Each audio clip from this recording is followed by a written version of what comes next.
İndiyə qədər biz cache ilə əlaqəli bir neçə konsepti artıq ələ aldıq. Misal üçün, main memory-dən gətirdiyimiz bloku cache-ə necə yerləşdiririk və yaxud da cache dolu olduqda o cache-i necə təmizləyirik, yəni cache replacement polisilər. Bunları ələ aldıq. İnşallah bu videoda da biz cache-ə yazma məntiqini, yəni CPU bir əməliyyat eləyib məlumat üzərində dəyişiklik etdikdən sonra cache-ə necə yazılır və cache yazıldıqdan sonrakı proseslər necə baş verir, bunu ələ alacağıq. Yenə həmənki elə diaqram deyim, onun üzərindən gedək. Deyək ki, CPU getdi main memory-dən, yəni memory controller getdi, main memory-dən məlumatı götürdü, atdı cache-ə və daha sonra cache-in üzərində, cache-dən götürdüyü məlumatın üzərində müəyyən dəyişikliklər eləyib onu yazdı cache-ə.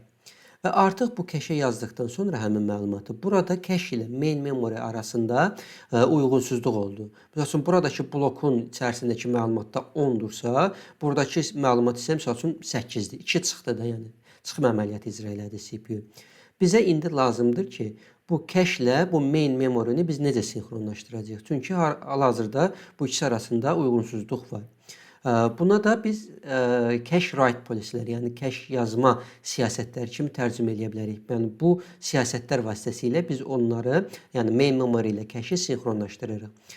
Burada bizim qarşımıza 2 dənə hal çıxır. Bir cache hit halı, bir də ki cache misalı. Cache hit dedikdə biz onu nəzərdə tuturuq ki, yəni CPU götürdü, məlumat üzərində dəyişiklik elədi və həmin məlumatı yenidən cache yazmaq istədikdə o yazmaq istədiyi bloku cache-də tapır. Cache misal isə nədir? Siz CPU-nuz götürdü, məlumatın üzərində dəyişiklik elədi və yenidən o məlumatı yazmaq istədikdə ora, baxdı ki, artıq həmin o məlumat oradan silinib. Cache replacement məntiqləri ilə oradan silinib. Bir də bizim bu halımız var. İndi bu hər iki halda da yenə alt hallara bölünür. Misal üçün, cache hit halında da 2 məntiqimiz var. Write through və write back. İndi hər ikisini ələ alacağıq. Cache misalında da 2 halımız var. Write allocate və no write allocate məntiqlərimiz var. Gəlin ilk öncə başlayaq bu cache hit və write through halından. Dedik ki, həmin o CPU məlumatı getdi, götürdü və üzərində dəyişiklik eləyib cache yazdı. Write through məntiqində necədir? Write through məntiqində siz cache yazan kimi həmin o məlumat dərhal gedib main memory-yə yazılır. Yəni, sizin yazan kimi dərhal bir-biri ilə sinxronlaşır. Yəni, arada bir fasilə olmur. CPU yazan kimi cache tez main memory-yə yazır. Bu şəkildə biz nə edirik? Həmin o main memory ilə cache arasındakı uyğunsuzluğu minimuma indirmiş oluruq. Və bu şəkildə də cache-də hər hansı bir problem yaşansa, misal üçün deyirəm, o zaman biz data etkisi yaşamayacağıq. Çünki həmin o data zaten main memory-də var.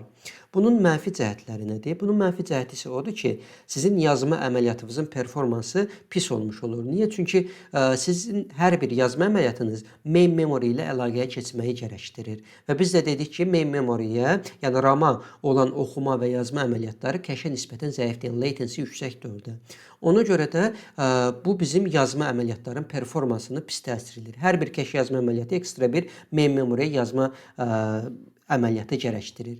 Bir mənfi cəhəti budur. Digər mənfi cəhəti nədir? Sizin həm dedik ki, yəni CPU ilə main memory bir-birinə memory channellarla bağlıdır da, 64 bitlik memory channellar var. Siz hər dəfə, hər yazma əməliyyatında gərək main memory-də yazmaq istəsəniz, həmin o 64 bitlik channel-ı siz işğal eləmiş olasınız da. Yəni, bu da bunun bir digər dezavantajı, mənfi cəhətidir. Yəni, işğal eləməkdən məqsəd nədir? Yəni, odur ki, siz ya yazma əməliyyatı eləyəsiniz o channellar vasitəsilə datanı main memory-yə göndərəsiniz və yaxud da ki, həmin o bloku, həmin o 64 bitlik channellardan CPU-ya doğru oxuyasınız. Yəni, bunların hər ikisi eyni anda baş vermir də. Ya oxuyasınız, yazasınız.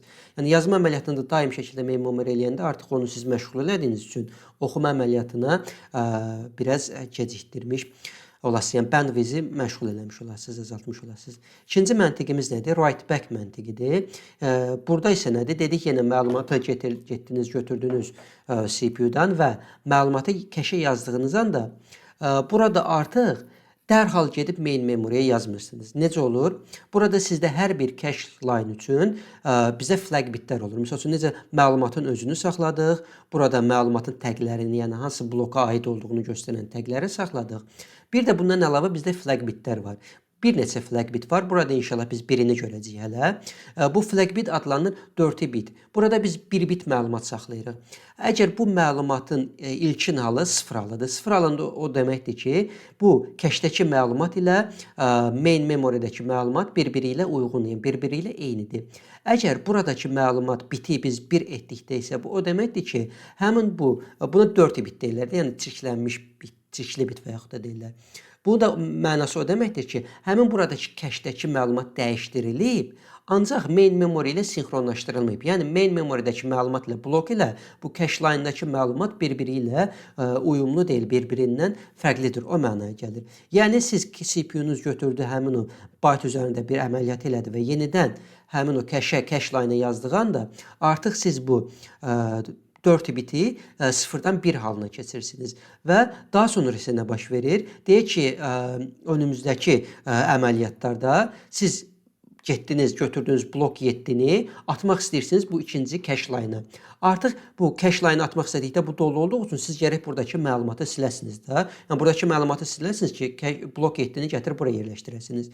Və bu silmə zamanı, yəni eviction zamanı sizin cache controller baxacaq bu flag bitə. Əgər bu 1-dirsə, həmin silməmişdən əvvəl götürəcək buradakı məlumatı main memory-dəki məlumatı ilə sinxronlaşdıracaq və daha sonra artıq buradakı məlumatı silərək blok 7-nin məlumatını gətirib bura yerləşdirəcək.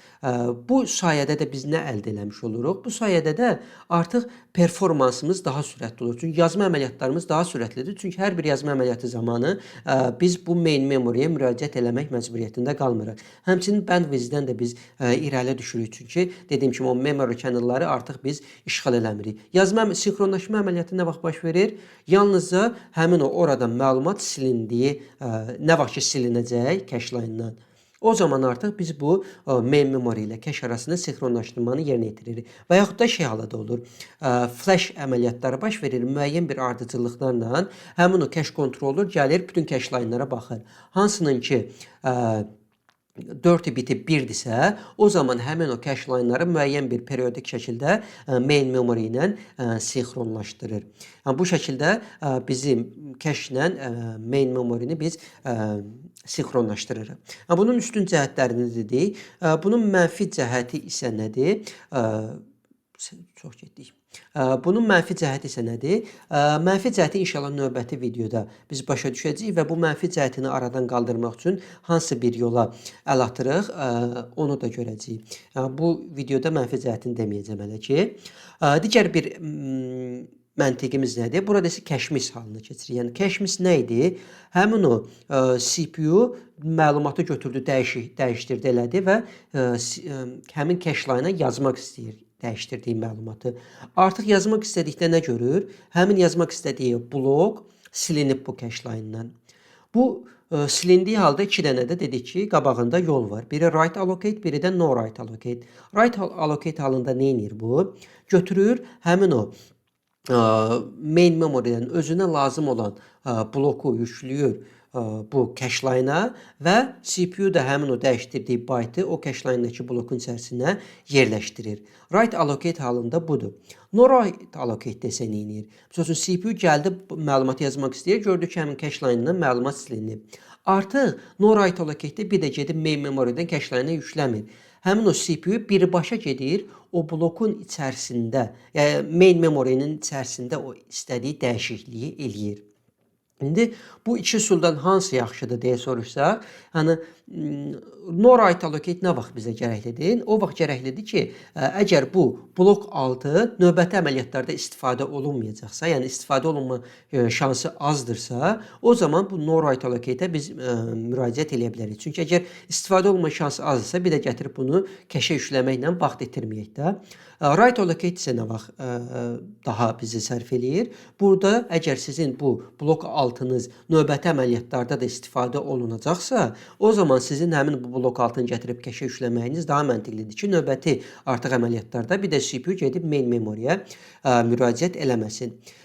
İndi biz burada bu 4 dənə üsulu keçdik. 4 dənə üsulun Bunlar yəni cache hit və cache misalı bir-biri ilə eyni zamanda implementasiya edirik də.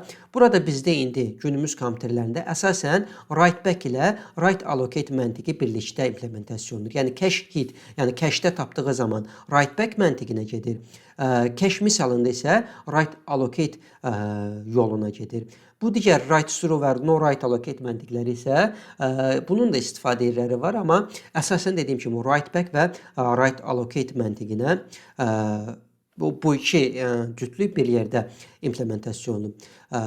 Bir digər şey də qeyd edeyim, unutmamış. Dedi ki, həmin CPU gedəcək blok altın cache yükləyəcək və cache yüklədikdən sonra burada da yenidən iki dənə yolu var da qabağında. Write back məntiqi, bir də write through məntiqi. Yəni necə? Məlumatı yüklədi bura, getdi main memorydən. CPU dəyişdirdiyi məlumatı həmin o cache line-a yazdı.